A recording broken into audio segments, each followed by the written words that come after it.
Y a besoin moins d'io, y a besoin. Bonjour à toutes et à tous. Aujourd'hui, nous avons le plaisir d'accueillir Woodzy Edmé, une figure incontournable du paysage intellectuel haïtien. Éducateur passionné, il est le cofondateur des cours privés Edmé, une institution qui a marqué des générations d'élèves. Mais Woodzy Edmé est également un essayiste et éditorialiste respecté, dont les analyses éclairent depuis des années les débats sur l'éducation, la politique et la mémoire collective en Haïti. Ce dernier ouvrage, La plume dans la plaie, publié en mai 2025, offre un regard critique et citoyen sur l'actualité nationale, couvrant 16 années d'histoire récente, de 2004 à 2020, à travers une écriture claire et élégante. Il retrace les péripéties d'une classe politique en déroute et d'un peuple en proie à la misère et à la violence. Dans cet épisode, nous allons explorer avec lui les motivations derrière son œuvre, sa vision de l'histoire haïtienne et le rôle que l'écrivain peut jouer face à l'oubli et à la falsification de l'histoire haïtienne. Woodzy Edmé, bienvenue. Merci, je suis très content d'être avec vous et je suis déjà prêt pour répondre à vos questions. Et la présentation que tu as faite de moi je pense qu'elle est flatteuse, mais effectivement depuis quelques années j'observe la réalité haïtienne et j'essaye d'apporter mon analyse, mon point de vue sur les questions qui ont rapport avec la société, la politique et en général. Votre dernier ouvrage, La plume dans la plaie, a été annoncé en mai 2025. Quel a été le déclic pour écrire ce livre? L'idée vous est-elle venue d'un seul coup ou s'est-elle imposée peu à peu? Je pense que ça a été le fruit ça a été surtout une demande de beaucoup de mes lecteurs, des gens qui lisent mes chroniques depuis très longtemps, dans le journal Le Matin, sur Alter Press, dans le Nouvelliste. Et les gens me disaient, mais pourquoi tu ne fais pas une compilation de tes textes? Parce que ce sont des textes intéressants, ce sont des textes qui sont des témoignages d'une histoire assez vivante, assez récente. Et des années plus tard, des chercheurs pourraient utiliser les textes justement dans le cadre de leur recherche, les universitaires aussi. Donc on trouve que tes analyses, elles sont, en tout cas elles essaient d'être objectives. Il n'y a pas entre guillemets de veau aimanté là-dedans, comme on dit chez nous. Donc c'est pour ça que j'ai fait cette première compilation. J'en ai beaucoup de textes encore, il y en a qui sont sur l'international, de ma chronique qui s'appelle Ailleurs vu d'ici. Et puis il y a aussi la chronique culturelle que j'adore bien faire parfois, par moment. Donc les livres, mes comptes rendus de lecture, mes reportages sur les films particulièrement haïtiens ou étrangers. Donc j'ai beaucoup de textes qui sont là et qui pourraient être récupérés, qui pourraient sortir des blocs-notes culturels et tout. Donc La plume dans la plaie, c'est ma manière de voir Haïti, ma manière de voir mon pays, ma manière de voir justement nos égarements, nos échecs et aussi nos espérances. Dès l'annonce du livre, la première chose qui nous a interpellés, c'est le titre. Pourquoi ce titre? Je pense qu'Haïti a une plaie sanguinolente, elle saigne encore. C'est une plaie parce qu'elle nous fait mal. On l'aime ce pays, mais on la voit saigner tous les jours. Et ça, c'est grave. Les Haïtiens sont souvent pas considérés dans certains pays étrangers. Vous voyez qu'aujourd'hui encore, nos femmes vont accoucher en République dominicaine parce qu'il n'y a pas assez d'hôpitaux. Parfois, elles sont parfois souvent maltraitées, souvent on leur refuse certains soins. Et ça arrive aussi récemment, un président américain a invité les Haïtiens à venir chez lui et un autre président a annulé ça d'un coup. Et brusquement, des centaines de milliers d'Haïtiens se sont retrouvés sans statut légal alors qu'ils avaient été invités par un ancien président à venir pour 2 ans. Donc tout ceci est possible parce que la plaie haïtienne est ouverte, parce que nous perdons du sang. Tout ce que je dis dans mes textes, il faut stopper l'hémorragie. À qui donc est adressé ce livre? À ses futurs soigneurs ou alors Oui, à des gens comme vous qui faisiez l'interview maintenant, à des jeunes qui allaient diriger ce pays dans les prochaines décennies. Vous-même qui êtes justement cette belle jeunesse, cette belle élite montante, qui avait décidé malgré tout de faire un journal, d'écrire régulièrement, de produire des textes, de réfléchir. Et c'est dédié aux universitaires, c'est dédié surtout à la jeunesse, c'est dédié aussi à ceux qui veulent faire de la politique, pour leur apprendre que la politique, c'est pas une affaire de profiter pour soi, mais c'est être au service du bien commun, réinventer le bien commun. le livre est-il passé comme une œuvre littéraire, un travail académique ou un manifeste engagé? Sublime comme question. Je dirais, entre autres, j'aime bien ça parce que j'aime bien écrire aussi, j'aime la littérature. Je pense qu'il y a beaucoup de lecteurs qui disent qu'ils adorent, ils aiment mon écriture, ils aiment mon style. Et elle est à la fois, c'est lié à ma profession aussi, même quand j'aborde des questions qui peuvent être complexes, mais je les aborde avec une simplicité, je les aborde avec une certaine pédagogie, ce qui fait que mes textes sont accessibles à des jeunes lecteurs. Donc oui, c'est une réflexion, il y a un peu de poésie, j'adore les figures de style, j'adore les images. On peut parler de réalité, mais tout en étant très imaginatif, très créatif, pour plaire au lecteur, pour qu'il y ait le plaisir du texte, parce que ce qui fait lire, ce qui attire le lecteur, c'est quand il y a du plaisir dans le texte aussi.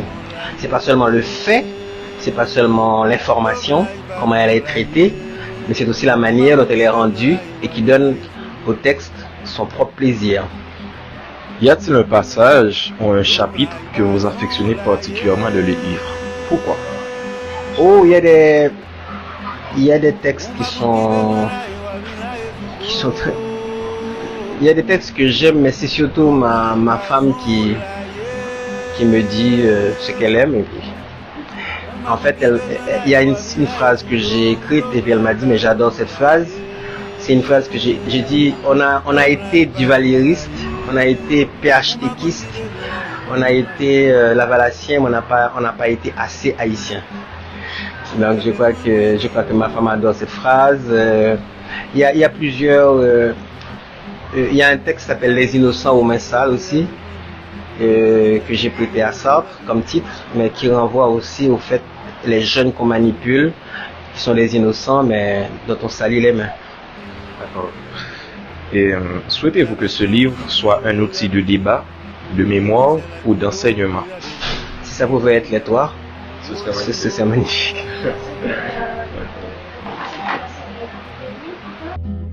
Y a besoin moins d'io, y a besoin. Quel regard ce livre permet-il, selon vous, de poser sur l'histoire haïtienne? Enfin, un regard sur nos institutions, un regard sur nos hommes politiques, un regard sur notre élite économique et un regard sur ce pourquoi nous n'arrivons pas à avancer et pourquoi on a la sensation de tourner en rond. Qu'est-ce que la société haïtienne doit comprendre ou affronter de son histoire pour avancer, selon vous? On doit comprendre que nous sommes un peuple qui avons vécu beaucoup de traumatismes, coups d'État, tremblements de terre, beaucoup de violence et surtout intolérance. Donc je crois que c'est une chose qu'on doit combattre, que les Haïtiens parviennent parfois à s'écouter.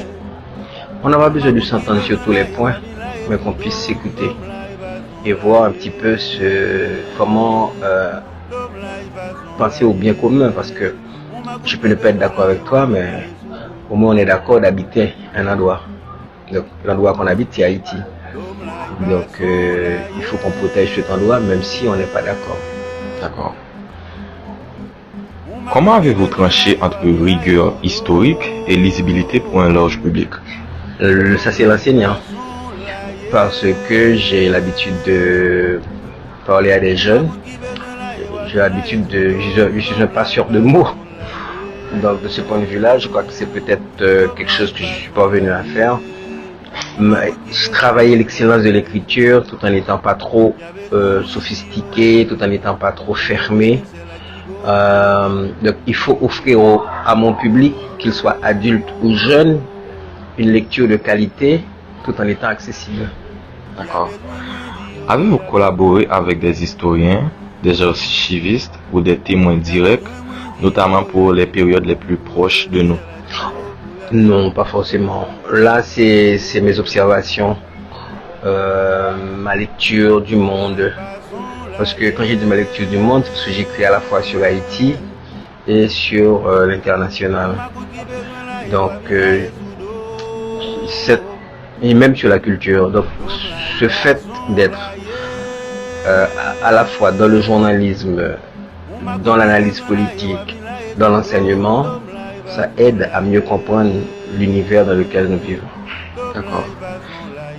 Ce travail d'écriture a-t-il transformé votre propre rapport à l'histoire ou à vous-même? Oui, puisque c'est une construction permanente. C'est-à-dire que quand je n'écris pas, je sens que j'ai raté quelque chose. Tu vois, donc l'écriture devient un moyen d'expression, mais un moyen de communiquer, puisque j'adore communiquer en tant qu'enseignant. Ok. Et puis j'estime aussi que mon pays, c'est une plaie qui doit être cautérisée. Donc pour moi, il faut parler, il faut écrire, même si souvent on n'est pas entendu, on n'est pas compris, mais on continue, au moins on a la sensation de faire une chose de faire sa journée, quoi. On a rempli son devoir de construire quelque chose. D'accord. Quel rôle l'écrivain doit-il jouer face à l'oubli ou à la falsification de l'histoire? Je crois que l'écrivain, c'est un témoin, c'est un guide. Il n'a pas forcément vocation à conscientiser, c'est pas son projet. Mais il y en a qui font des choix justement de mettre l'accent sur les problèmes, d'analyser. Et surtout, moi, le type d'analyse que j'aime, c'est une analyse qui se veut objective. Je dis bien qu'il se veut, parce qu'une analyse n'est jamais objective, puisque ça passe à travers un prisme émotionnel, tu vois. Mais j'essaie de chercher un certain équilibre pour pas une neutralité. J'ai bien aimé ta question. C'est pas une neutralité. C'est un positionnement, mais un positionnement qui se refuse à être clanique. Je peux être partisan, mais si je suis partisan du bonheur humain. Et je suis partisan du progrès de mon pays. Mais en même temps, je dis souvent, on a été PhDiste, dualieriste. Lavalas, on n'a pas été assez haïtien. Envisagez-vous un jour d'écrire une autobiographie? Je ne sais pas, peut-être, je ne sais pas. Ça ne m'est pas venu encore à l'idée. Peut-être que ça me permettrait, comme disait un auteur, en parlant de moi, je parlerai des autres.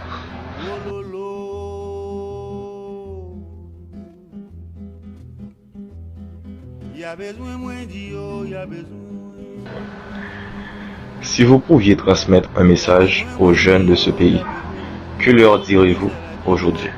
Lisez, accrochez-vous, gardez espoir, mais pas un espoir vain, mais un espoir dans lequel vous êtes impliqué pour transformer votre pays. Ça reste un beau pays, malgré tout.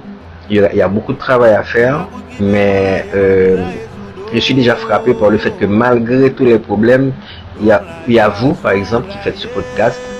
Il y a vous qui travaillez dans le journal de votre école. Il y a des initiatives, il y en a parmi vous qui écrivent. C'est déjà une chose importante. Dans cette conjoncture, dans cet environnement, je crois que c'est une chose extraordinaire. Je pense que je n'ai pas beaucoup de choses à vous dire que de continuer. D'apporter de la lumière. Apporter de la lumière, merci. D'accord, merci. C'était Capéjo pour sa première capsule. Nous avons interviewé M. Roudzedmé pour son livre La plume dans la plaie qui paraîtrait le 19 juin à Livre en Folie. Merci.